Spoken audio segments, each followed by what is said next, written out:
জিলাপি একটি গ্রাম বাংলার জনপ্রিয় একটি খাবার। জিলাপি পছন্দ করে না এমন মানুষ খুঁজে পাওয়া খুবই মুশকিল। সকালের নাস্তা কিংবা মিষ্টিমুখ সব জায়গায় জিলাপির বেশ কদর রয়েছে, কিন্তু জিলাপি নিয়ে রয়েছে নানান রকমের যুক্তি। জিলাপি বা জিলাপির পেঁয়াজ বাঙালির খুবই প্রিয়। সব পেঁয়াজ গিয়ে মিলেছে জিলাপিতে, অথচ জিলাপি অতি সুস্বাদু মিষ্টি দ্রব্য। যত দোষ নন্দ ঘোষ, আর তাই দোষের সব বোঝা চাপিয়ে দেওয়া হচ্ছে ঘোষদের বানানো জিলাপির উপর।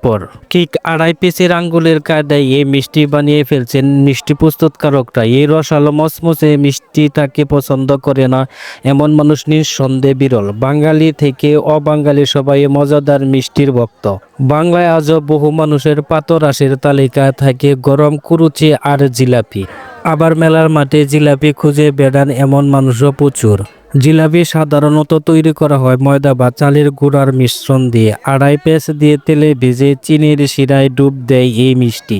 কিন্তু জিলাপি এর ঘোরালো পেঁয়াজ এমনই আলোচনার বিষয়বস্তু যে এর সঙ্গে জটিল মানুষের মানসিকতার তুলনা করা হয়। প্রেমিকার উদ্দেশ্যে একজন প্রেমিক বলেন, তার গলায় পেঁচিয়ে দিলাম জিলাপির হাড়, সুস্বাদু পেঁয়াজগুলো দিয়ে বানিয়ে দিলাম কানের দুল।